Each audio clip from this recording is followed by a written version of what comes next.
You know, everyone makes mistakes, but the important thing is that we take responsibility for our errors, learn from them, make changes, and move on. Or you can work for the news media, then screw it. In the last few years, the American news media has been unmasked as a nearly criminally corrupt enterprise, deserting their duty to inform voters and instead adopting a policy of deceit in the name of protecting left-wing Democrats. On the other hand, whenever their corruption has been exposed, they have turned inward and examined themselves and changed their ways, and then I woke up and it was all just a beautiful dream and they were still lowlifes. For example, the recent Department of Justice Inspector General report revealed several instances in which the news media made the innocent, unintentional error of getting caught being lying dirtbags. For instance, there was their coverage of the Devin Nunes memo in which Nunes pointed out that the FBI had gotten FISA warrants on false pretenses. The media universally denounced the memo, and the Washington Post called it a joke and a sham. However, now that the IG has found that every word in the Nunes memo is true, the Post has promised to issue a correction, though it will be a magic, invisible correction, only visible on the 1st February after hell freezes over. Likewise, Adam Schiff, who lied about Donald Trump's collusion with Russia, then lied about his own collusion with the Ukraine call leaker, it turns out also lied about the Steele dossier, and yet the media continues to believe him. As New York Times editor-in-chief Blithering Prevarication III remarked, quote, "We journalists must take an honest look at ourselves, especially at that mole on the inside of my thigh, which looked like a rubber ducky yesterday, but today looks more like a polar bear," unquote. Mr. Third says he plans to continue this sort of soul-searching because he feels his soul is bound to turn up sooner or later. Trigger warning, I'm Andrew Klavan, and this is The Andrew Klavan Show. I feel hunky-dunky, life is tickety-boo. Birds are winging, also singing hunky-dunky-doo. Ship-shaped, ipsy-topsy, the world is zippity-zing. It's a wonderful day, hurrah, hooray! It makes me want to sing. Oh, hurrah, hooray! Oh, hooray, hurrah! You know, this has been a really amazing week in a lot of ways. It's been full of so much misconduct and dishonesty, and yet it's kind of hopeful at the same time. The Democrats truly have disgraced themselves, pushing forward with their impeachment charade in spite of the fact their hearings have turned up not a single crime, and the public is clearly rejecting the entire scheme. And at the same time, the media once again threw its integrity on the barbed wire to attempt to distort and disguise the massively damning truth of the Horowitz report, which in revealing the outlandish misuse of power by the Obama administration's FBI also revealed the outlandish deceptiveness of the mainstream press that covered up for it. Watching the Democrats behave in a way that is genuinely harmful to the country, and watching the press not only lie about their actions, but lie about the fact that they lied about their actions before, it would be easy to lose hope. It would be easy to say that we're so infested with freedom haters and they're so protected by the media's cloud of mendacity, no good can come of it. And yet, you can't help getting the feeling that good may be coming from it, that the public is getting wise, that the narrative is turning toward the truth, and that, as with Rudy Giuliani's mayoralty in New York and Ronald Reagan's American presidency, the sheer success of Trump's pro-American enterprise is slowly overcoming the widespread power of the left's empire of lies. As I've often said, conservatives are like doctors. Ours is a noble but tragic business. We're trying to conserve a living thing, American liberty, and like all living things, liberty will one day die. But not today. Today, we have coming up on 200 new Constitution-loving judges in the federal courts. We have an attorney general who will withstand criticism to protect our civil liberties from a rampaging deep state. Today, our fellow citizens of every color have jobs to give them support and dignity, and the economy-destroying socialists and climate hysterics are largely powerless. Today, we have a president who moved to protect our fellow citizens who are Jews, who are always the canaries in the coal mine of oppression. And every day conservatism wins, every day liberty lives, another child is born free, another life is completed in freedom, and we're all of us handed another chance to keep the republic going for yet another day more. With a sense of tragedy and a sense of humor and just enough courage to get by, it really is amazing how much shenanigans we can endure and how much good we can accomplish. Personally, I'm grateful to be even a small part of the fight. I'm grateful I wasn't born in chains. I'm grateful that every time in my life the West has attempted suicide, we held the gun to our head, pulled the trigger, and missed. Go figure. The left has done its worst this week and has been exposed for having done even worse before now, and yet here we are. and it's a good day to be free. I'm going to show you the alternative universe the press is living in compared to the reality that was exposed this week. But first, I am going to tell you about ExpressVPN. I have this running on my computer right at this very minute. I have it running all the time. You don't even notice it's there, and yet it protects your information online so you don't get hacked. Getting hacked sucks. It sucks to have people take your information, whether they use it to feed ads to you or use it for more nefarious purposes. You need protection. At the Daily Wire, we invest thousands of dollars in cybersecurity because we're a regular target of attacks. But as an individual internet user, you don't need an IT department to protect you.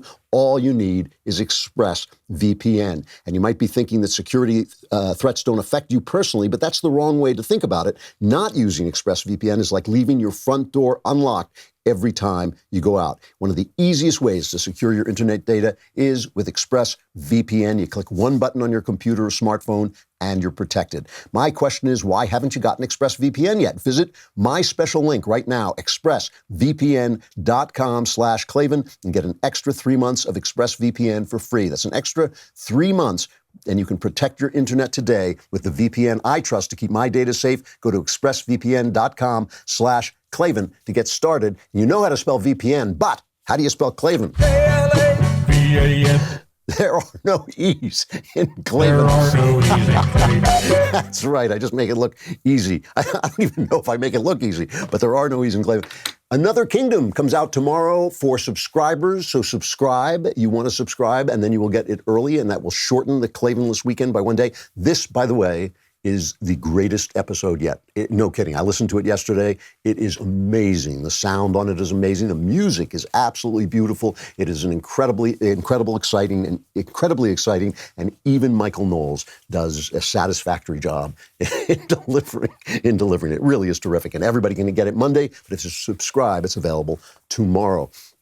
So Michael Horowitz went before the Senate and testified, and I just want to play you the alternative universe that the left and the press, but I repeat myself, are living in. I just want to show you the two worlds laid up right next to one another. First, here's how David Muir at ABC opened his show with this lead.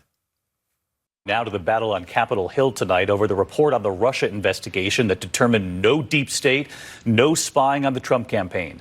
The author of that report, the Inspector General Michael Horowitz, saying the launch of the Russia investigation was in fact justified.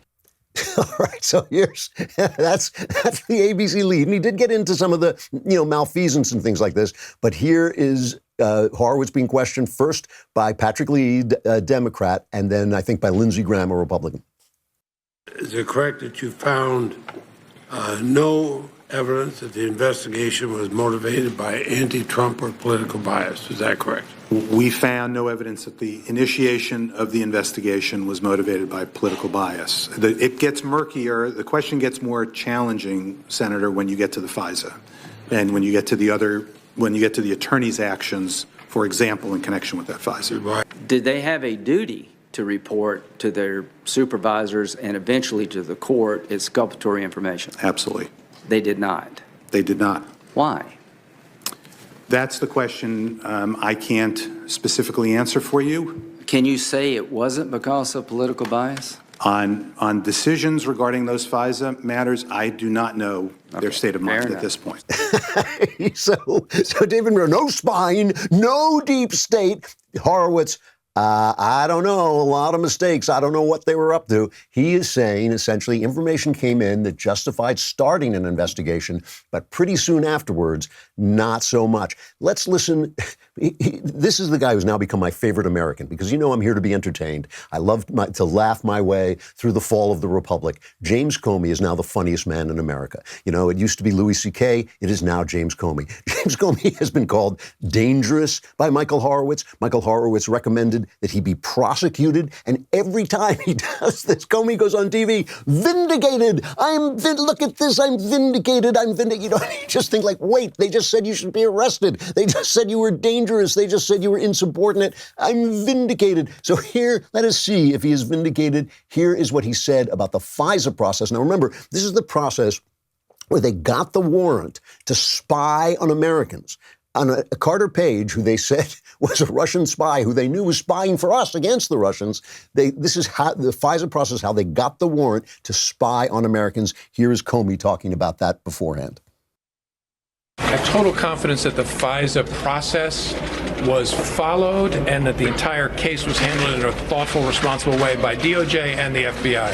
I think the notion that FISA was abused here is nonsense. The notion that FISA was abused is nonsense. Here is Horowitz answering a question about this from Lindsey Graham, cut 4.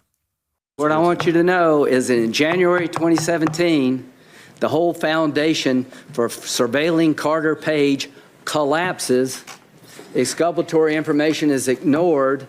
They lie to the court about what the interview was all about. Is that a fair summary so far about the January 2017? They certainly misled. It was misleading to the court. Okay, fair enough. And in January, about 6 months later, when they find more information that could be helpful to Mr. Page, they lie about it. Do you feel like Mr. Page was treated fairly by the Department of Justice and the FBI? I don't think the Department of Justice fairly treated these FISAs, and he was on the receiving end of the FISA. You would not want to be on the receiving end of this, would you? I would not want agents or anybody failing to put forward all the information they're obligated to tell the court. So here's what was going on. This Steele dossier, we keep talking about this, right? This was Oppo research paid for by the Democrats and by Hillary Clinton, right? There's some connection to the GOP at the very start, but it had nothing to do with what was ultimately produced. The Oppo research that they had from Christopher Steele was paid for by Hillary Clinton and the Democrats. Steele hated Trump. He was passionate about this, and the FBI knew it. They talked to what they call his subsource, the guy who was his source, and he said, I don't know why he took what I was saying seriously. I was just gabbing. I don't even know what the FBI knew it, and they kept putting it on the FISA warrants. They kept putting it on there even though they knew it, and they didn't tell the FBI. They didn't tell the Department of Justice lawyers, the guys, they didn't know. The FBI just wasn't know. This is Comey's FBI. Was Comey vindicated? This is cut 3. The former FBI Director James Comey said this week that your report vindicates him. Is that a fair assessment of your report? I think the activities we found here don't vindicate anybody who touched this. When you read deeper into this report, and all these journalists are pretending to read it, and I've read the summary, it's 500 pages, I haven't read the whole thing, but, when you read deeper into this, he says, we did not go we did not second guess the motives of what people were doing. We didn't look into their souls. We didn't cross-examine them. If they said we did it for perfectly good reasons, they didn't find any documentary evidence. There was no struck-and-page text going back and forth saying, let's get this guy, and I don't care about the proof. If they didn't have that, he didn't guess at their motives.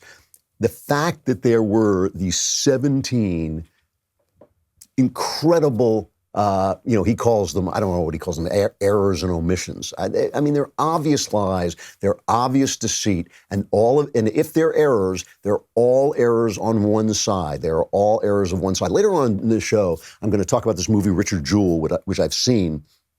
I get these. I don't even know if it's opened in theaters yet. I think it may open this weekend. I'm not sure, but I get the screener, so I see it before, and I'll talk about that. What we have seen is a complete runaway train, and Horowitz says he doesn't know why they did it, and he questions all of that. Here is, now, again, going back to this Steele thing, and I hate to I know these things start to sound like conspiracies, and you have to remember who this one is and who that one is, but basically, all you have to remember is they used this bogus document, these bogus charges that John Brennan pushed and that Comey made sure got out to the press, these bogus charges against Donald Trump in this Steele dossier. They use them to get a warrant to spy on Americans. When they get one of these FISA warrants, man, they can tap your computer, they can tap your phone, they can bug your house, they can do whatever they want. This is spying on Americans. This is the FBI spying on Americans. And it is appalling. It is appalling that our press is defending. Chris Cuomo was on TV saying, how can Donald Trump call the FBI, calls them scum, our beautiful FBI, and he calls the leadership scum. That's all he said about this. But This is spying on Americans, and all you have to know is the Steele document they knew was bogus. All right, so here is from last year, is Comey talking to Bret Baier about whether the Steele document, remember this is the guy who was the head of the FBI, this is whether the Steele document was at the heart of the FISA warrant. You called the dossier unverified, salacious. Why did you use that to the FISA court to ask for surveillance for Carter Page? Not only use it, but you led with it. A bulk of that FISA application deals with that dossier. Why? Yeah, that's not my recollection, Brett. And I don't know that the FISA application has been released. My recollection was it was part of a broader mosaic of facts that were laid before the FISA judge to obtain a FISA warrant. There was a lot more than the dossier in the FISA application? My recollection was there was a significant amount of additional material about Page and why there was probable cause to believe he was an agent of a foreign power. And the dossier was part of that, but was not all of it or a critical part of it, to my recollection. Not all of it, not a critical part of it. Here is Horowitz on how the Steele dossier was used as cut 7. The Crossfire Hurricane team obtained information from Steele's primary subsource in January 2017 that raised significant questions about the reliability of the Steele reporting. This was particularly noteworthy because the FISA applications relied entirely on information from the primary subsource's reporting to support the allegation that Page was coordinating with the Russian government on 2016 U.S. presidential election activities. However, the FBI did not share this information with department lawyers, and it was therefore omitted from the last 2 renewal applications. So not only did they rely entirely on information that was in the Steele report, but the guy who gave that information told them it was untrue. And there was James Comey, former head of the FBI, looking Bret Baier right in the face and saying to him, it was nothing. It was not an important part. It wasn't a critical part. It was a minor thing. We tossed it in there. Little note. It was a little undernote that we It was like they lied. They lied. And then they went on TV and they lied about lying. And then the press lied. And then the press lied about lying. It is an amazing, amazing collapse that has gone on this week. Of all these people, of all of them, I just want to play this one piece of our buddy, Senator Ted Cruz, who just gives you a sense of what these guys were doing, questioning Horowitz here. Let's hear this. So the men and women at home need to know what's happening. A lawyer at the FBI creates fraudulent evidence, alters an email. That is in turn used as the basis for a sworn statement to the court that the court relies on. Am I stating that accurately? That's correct. You know, I was talking before. This is unbelievable. I was talking before about Chris Cuomo and his bleeding heart for the FBI. How could you possibly, FBI? And this is the way he ended that report. There is no proof of spying. 0. No proof of spying, 0. Here's what they did. They came in and they said, we're going to brief to President Trump. And they said, we're going to brief you on our investigation. And in fact, they were questioning him. They were using what they told him was a briefing. You know, this is a classic way that cops treat skells. You know, I mean, there's again, I'll talk about this in the Jewel movie. That's essentially what they do to him. They pretend he's part of the investigation while they're investigating him. Here is Byron York, because he lays it out so cleanly in the Examiner. In addition to the much-discussed wiretap of Trump campaign foreign policy advisor Carter Page, Horowitz discussed the Bureau's use of confidential human sources, right? Or as they're called, informants, an undercover employee or a secret agent to gather information from at least 3 targets in the Trump campaign: Page, George Papadopoulos, and the third was an unnamed high-level Trump campaign official. Horowitz described multiple sources, operations undertaken by the Crossfire Hurricane team. There were numerous, they call them CHS, confidential human sources. There were numerous CHS interactions with Page and Papadopoulos. There was the CHS contact with the high-level campaign official, and then there were additional CHSs who attempted to contact Papadopoulos but did not succeed. All of the meetings and conversations were secretly recorded by the FBI. Some were also monitored live as they happened by agents and supervisors. The Horowitz report quoted liberally from transcripts from the reporting. no spying, zero, 100% no spying. They were spying on him. They were spying on him. You know, I mean, and Horowitz is a very, you know, I don't like the fact that they attack Horowitz. Horowitz had a job to do. He did his job. His job was of limited scope. I told you this before. Kimberly Strassel warned people about this. This was his job. It's an in-house thing. It's a guy who goes around. He asks the people working, how did you do this? What went on here? He found all kinds of malfeasance, all kind of dishonesty, all kind of omissions and errors, which were lies and distortions and tricks. He found all that stuff.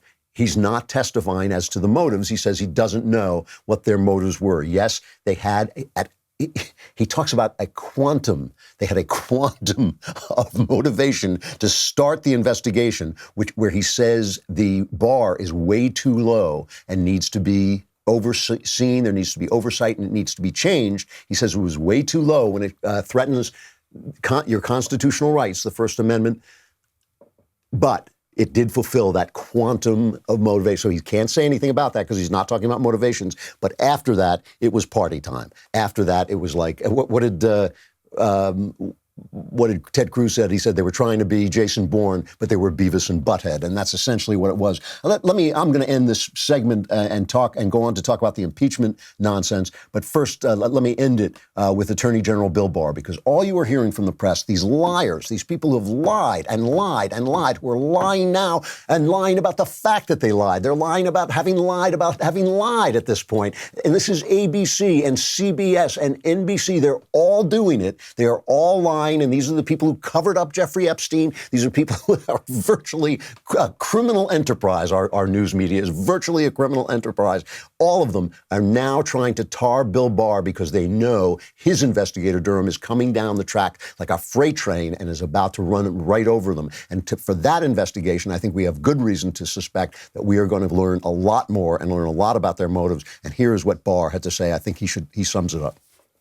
I think probably from a civil liberties standpoint, the greatest danger to our free system is that the incumbent government use the apparatus of the state, principally the law enforcement agencies and the intelligence agencies, both to spy on political opponents, but also to use them in a way that could affect the outcome of the election. As far as I'm aware, this is the first time in history that this has been done to a presidential campaign.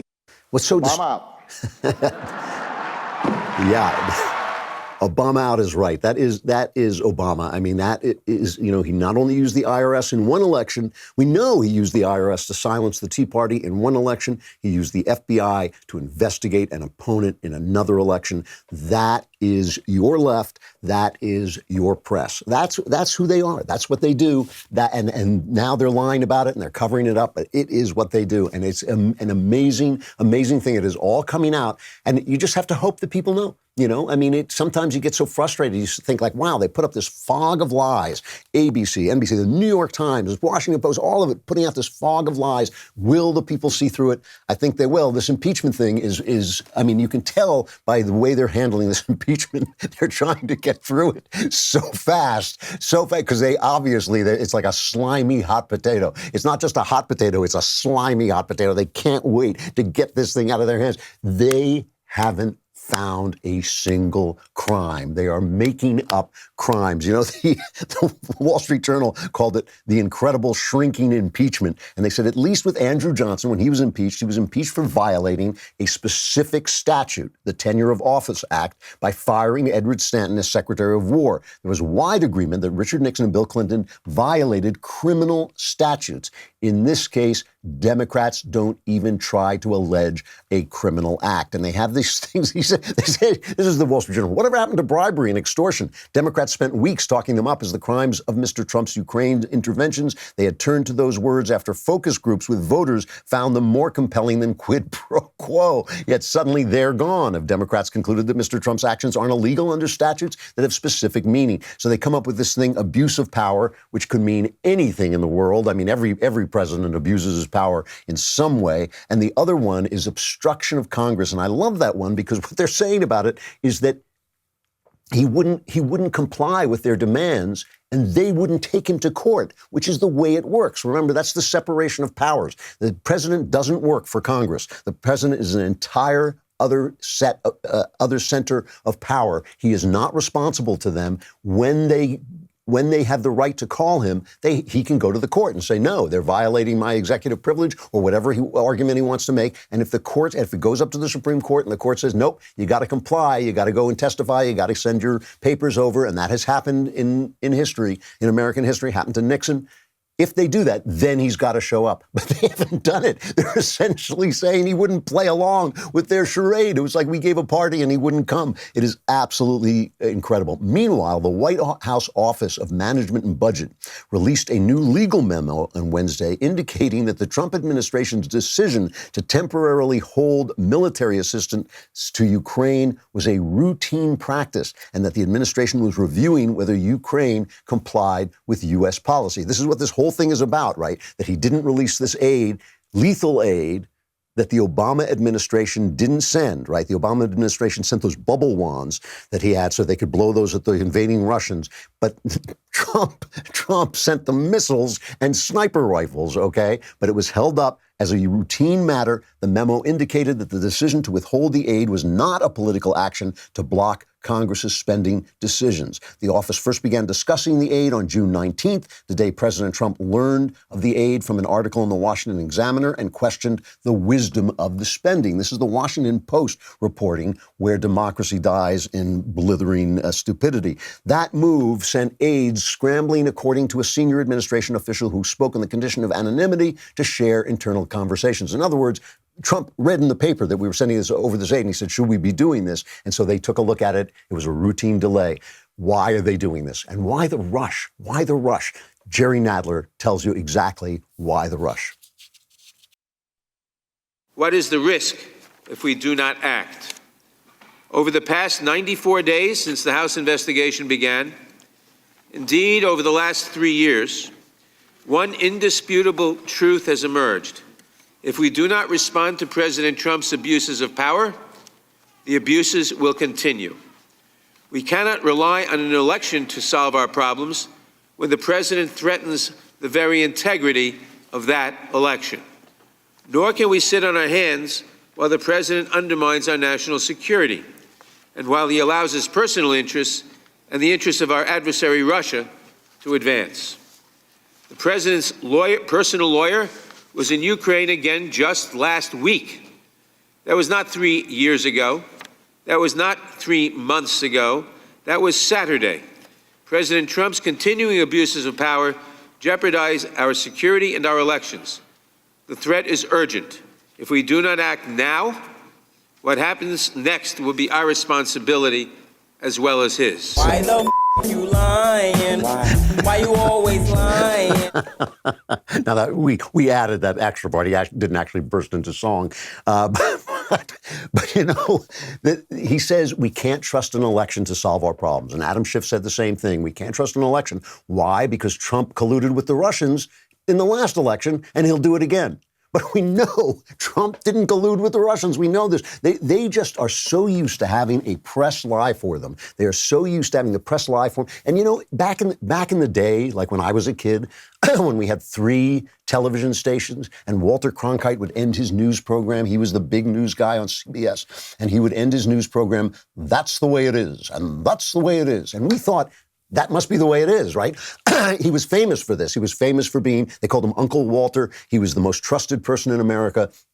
When he told us that's the way it is, we thought that's the way it is. Now we know. It's, as I always say, it's like that scene in Singing in the Rain. When they bring up the curtain, we see the Democrats singing behind the newsmen. Now we know. But they still think we're surrounded in this cocoon of lies. They still think they're pulling one over on us. So when they say, well, he colluded with Russia before, and so we can't trust him not to they forget. We know he didn't do that. Maybe their base doesn't know. Maybe their base is reading the New York Times and they're still messed up. You know, Laura Ingraham did something so great. I gotta steal her little montage, but I give her full credit for it. It was really her picking this out, but it was absolutely true. She picked out the fact that they had this hearing last night on which 2 non-criminal charges they were going to make up to throw at Trump. And so they've got it's so weak sauce. And of course, the Republicans are just dancing on their heads at this point. I mean, it's almost embarrassing. I can barely watch when Jim Jordan goes after them. It's so embarrassing. I'm humiliated for the Democrats. But Laura was talking about the fact that they have this highly scripted show. It went on. It was like at 9 o'clock. I can't imagine anybody was watching this thing where they were talking about their own lives and how much they love the Constitution. And she just put together this little snippet of it. When I was 5, my dad was the police chief of Algona, Iowa. He was and still is a law and order guy. When I was just 16 years old, I came to this country by myself. I grew up in Florida. I am the youngest of 7 children. Nobody cares! Nobody cares!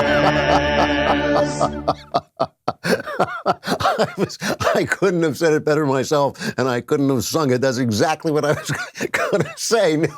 Who cares? But this is what the Democrats they always do. Look, I'm having my teeth brushed, so let's go socialist. Look, I'm giving my husband a beer, so let's destroy the economy.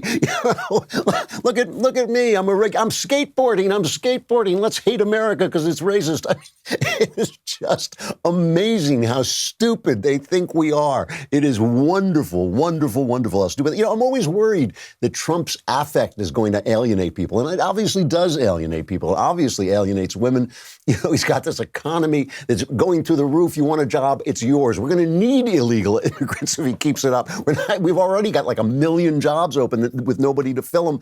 It is amazing what the guy has done for the country. His judges are great. He's doing it. The military is back. He's got not just our enemies on the run. He's got our allies rethinking the way they've mistreated us and the way they've relied on us without paying us for all these years. He's doing a terrific job as president, but he is a loud, obstreperous, flawed guy. There's no question about it. There is no question that he's a person who puts some people off, and I worry about that. But how can they not be put off by this? How can they not be put off by being treated like fools? I'm skateboarding. Let me destroy your country. I'm giving a beer to my husband. Let me destroy the economy. It's amazing how they can think that's going to work. If it does work, we don't deserve to be free. I mean, it's that simple. If it does work, we do not deserve this beautiful country that's been handed down to us. I'm going to stay on the air because it's the last day, and I know if you can't suck up all the Klavan-y goodness you have no chance of surviving the Klavanless weekend, even with all the Klavan-y goodness you can get from my staying on the air. Your chances really low, I have to tell you. But that's no reason not to subscribe. In fact, it's all the more reason for the guilt to push you into subscribing. And for as little as $10 a month, you can get our articles ad-free, you get access to all of our live broadcasts, our full show library, you get select bonus content, and you get the Daily Wire app. And more than that, you get to be in the mailbag, so all your problems will be solved. Speaking of which, by the way, somebody wrote in the mailbag and asked if he should join the military. And I said yes. Many military people wrote to me and said one answer might be for him to join the National Guard or one of the branches of the State Guard, one of the branches of the military, where he wouldn't have to quit his job. That is, in fact, another solution, although I didn't think it would necessarily fit the bill of the guy who wrote in, but I thought I should mention that. But let's get back to your subscription that I know right this minute you're filling in so that you can we have this new higher level subscription, the All Access plan, where you get everything that you get with a regular subscription, plus the Leftist Tears Tumbler, the legendary Leftist Tears Tumbler. It not only has Leftist Tears, it has Steve Crowder's tears in here because he's crying that he didn't have this tumbler. Plus, you get our brand new Ask Me Anything style discussion feature where we all come on and talk to you online. It is a good deal. All right, let us talk about Jews. We're going to do the Jew roundup, not the bad kind of Jew roundup. We're just going to, there's a lot of new, the election is on in England. And, when this guy Jeremy Corbyn took over the Labour Party, he is a loon. He is an absolute loon, and he's a bad, bad man. And he exemplifies the anti-Semitism of the left, which focuses on Israel, but is actually truly, and they really do hate the Jews. And I don't believe this thing. I've heard Ben say this. I've heard a lot of people say it, that somehow hating Jews is related to conspiracy theories, and the same people who do conspiracy theories hate Jews. I don't believe that. Jew hatred is too deep in the Western mind. It has always been, since Christianity, since Christendom, the Jews were the other. They were the people who killed Christ. They were the people who weren't Christian. They were the infidels who were at home while the Muslims were an outreamer, in another land. And it is so deep in the Western mind that it really goes beyond that. I believe that the hatred of Jews, the reason that Jew hatred always shows up when a philosophy has gone off the rails, and it shows up on the left and the right, no question about it. Left and the right, we got the Groypers with their anti-Semitism, and we got the Vest movement against Israel with their anti-Semitism. It's on both sides, no question about it. But I just believe it is a hatred of God. I believe it's a hatred. It's that kind of Nietzschean thing that the Jews introduced, a kind of slave God, a God for poor people, a God for nice, a God that calls us to love our neighbors instead of conquering them. That was those rotten Jews introducing the 10 Commandments. You know how rich I'd be without the 10 Commandments. I mean, that really is the kind of hatred. I think it is that deep. And here's just a take of Corbyn. They're saying the polls are close. I please God the British are not so stupid that they would elect Jeremy Corbyn. But it is a reminder that these socialists are always dangerous. When they appointed him, people were saying, well, that's the end of the Labour Party. And I said, as long as he heads the Labour Party, there is a danger he will get elected. And, Boris Johnson is like Trump. He puts people off. He's a kind of a loose cannon. So there is this chance that this guy could get elected. Here is what he said about the Jews in the press. There is pressure on the BBC from probably Mark Thompson, who seems to me to have an agenda in this respect. There seems to be a great deal of pressure on the BBC from the Israeli government and the Israeli embassy, and they are very assertive towards all journalists and the BBC itself. They challenge every single thing on reporting the whole time. I think there is a bias towards saying that Israel is a democracy in the Middle East. Israel has a right to exist. Israel has its security concerns. He's pushing those evil Jews are pressuring the BBC to say that Israel has a right to exist and is a democracy in the Middle East. Come on, man. Israel is a democracy in the Middle East, and if it doesn't have a right to exist, I'd like to know what other countries don't have a right to exist. Is it only Jewish countries? Because that's the only country I ever hear discussing its right to exist. The only country on earth where I ever hear anybody discussing its right to actually be there is the Jewish country. I'm suspicious. Then we had that horrific, all these bigoted attacks are horrific. We had the one in Philadelphia by the alt-right guy, and that, of course, exploded because it was the right wing, so the left went after it. But this was not. This was in New Jersey. It's really sad because it was in Jersey City, which is where Ellis Island is. That's just right off the coast is Ellis Island, where all the immigrants come in. So Jersey City has this great pride and its welcome to immigrants and its diversity and all that stuff. And these two people, one of whom, a man and a woman, one of whom was a member of this black Hebrew Israelite cult. These are the guys who were taunting those Covington school kids, as you remember. And they believe that, what they believe is that they're the Jews, and therefore they hate the real Jews for being the real Jews. And they went into this supermarket, just a kosher supermarket, and killed people. And the police are saying now they feel that they targeted the market. And just horrible. The mayor is calling it a hate crime, which obviously it is. And it's just, it really is. You can see them. There's an actual clip of them going in and attacking the market, which is just, if you're watching, not just listening, it really is this horrific thing that went in and they killed 3 people inside the Jersey City kosher supermarket. And then they went into this heat-style gunfight with the police, and then a police officer had been killed earlier in a shootout in the cemetery when he had questioned them. That heat-style gunfight had happened beforehand. So it was just awful. They also recovered a pipe bomb from a stolen van, and then there was another killing that they're now looking into. Just awful. So meanwhile, in the wake of this, our evil president was conspiring to help the Jews with an executive action. And here, listen, you want to see what Alan Dershowitz looks like when he's happy? Here's Dershowitz talking about this executive order, and then I'll explain it. For 65 of my 81 years, I have spent at universities all over the country and all over the world. There is no more important event in those 65 years to turn universities away from being bastions of hatred and discrimination than this executive order being signed today. It is a game changer.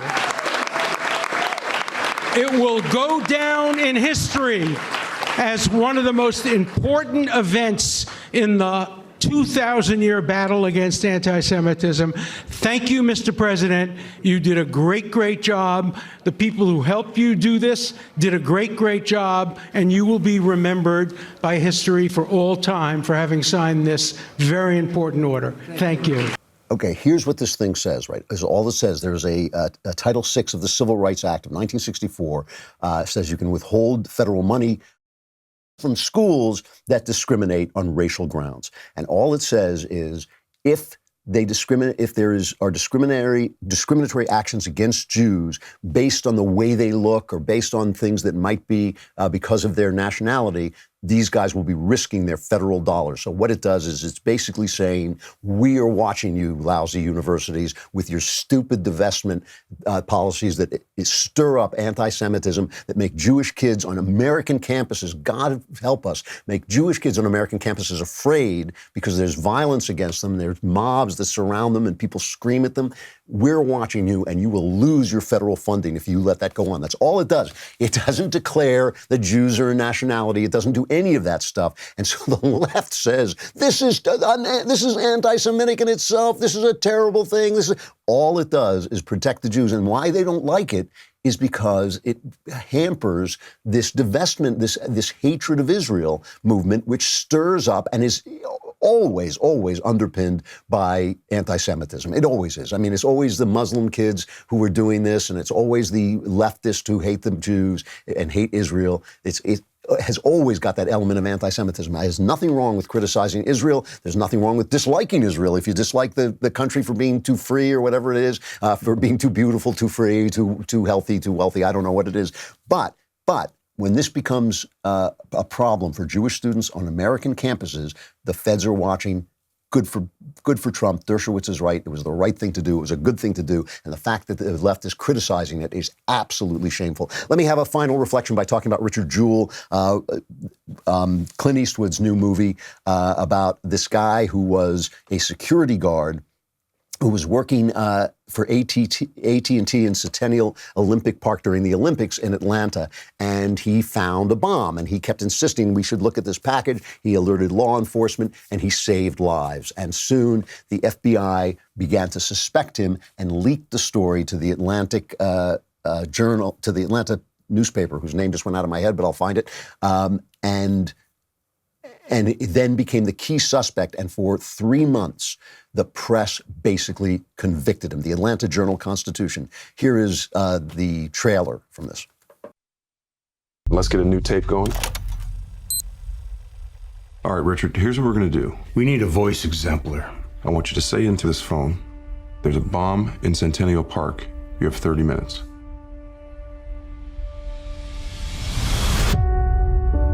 Richard, you're a national hero now. Thank you, sir. But I was just doing my job. You always look at the guy who found the bomb, just like you always look at the guy who found the body. Jewell fits the profile of the lone bomber. A frustrated white man who is a police wannabe who seeks to become a hero. We're running it. You're a suspect. You don't talk. I talk. Say it. I don't talk. This might be the only way to clear your name. I want you to say there's a bomb in Centennial Park. You have 30 minutes. Stop trying to be their best friend. I was raised to respect authority. Authority's looking to eat you alive. There's a bomb in Centennial Park. You have 30 minutes. I'm sorry, what? So it's a great cast. I mean, this has got a great cast. Paul Walter Hauser, who plays Jewell, is terrific. He is absolutely great. You know, Sam Rockwell, one of my favorite actors, is great. Kathy Bates, always great. John Hamm, always great. Olivia Wilde plays the reporter for the Atlanta Journal-Constitution, Kathy Scruggs. And I've known reporters just like her. I've known women just like her. She is unbelievably real. It is such a precise performance. I hope she wins an award or whatever. I hope she gets the attention she deserves. It's an amazing performance.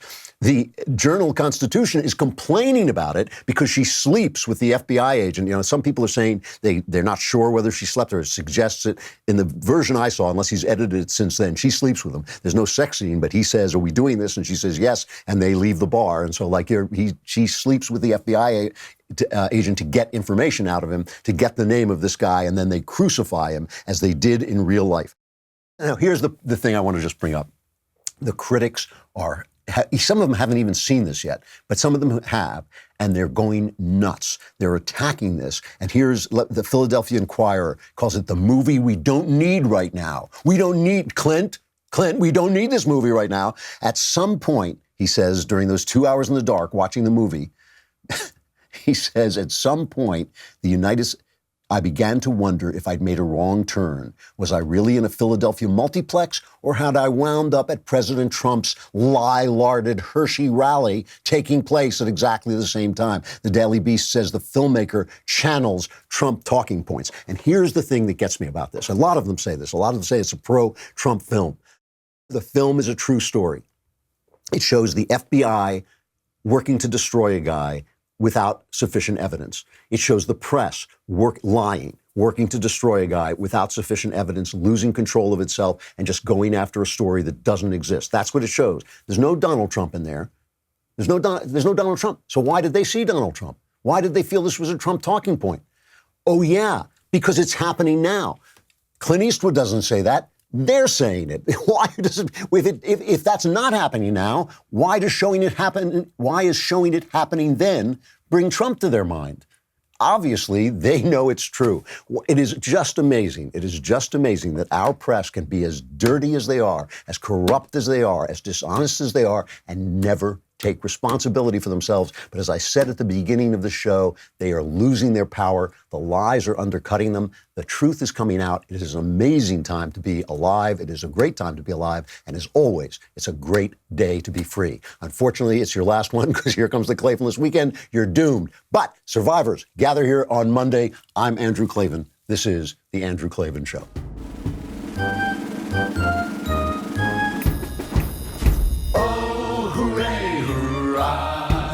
The Andrew Klavan Show is produced by Austin Stevens and directed by Mike Joyner. Executive producer, Jeremy Boring. Senior producer, Jonathan Hay. And our supervising producers are Mathis Glover and Robert Sterling. Assistant director, Pavel Wydowski. Edited by Adam Sayevitz. Audio is mixed by Mike Cormina. Hair and makeup is by Jesua Alvera. Animations are by Cynthia Angulo. And our production assistant is Nick Sheehan. The Andrew Klavan Show is a Daily Wire production. Copyright Daily Wire 2019. If you prefer facts over feelings, aren't offended by the brutal truth, but you can still laugh at the insanity filling our national news cycle, well, tune in to The Ben Shapiro Show, where you'll get a whole lot of that and much more. See you there.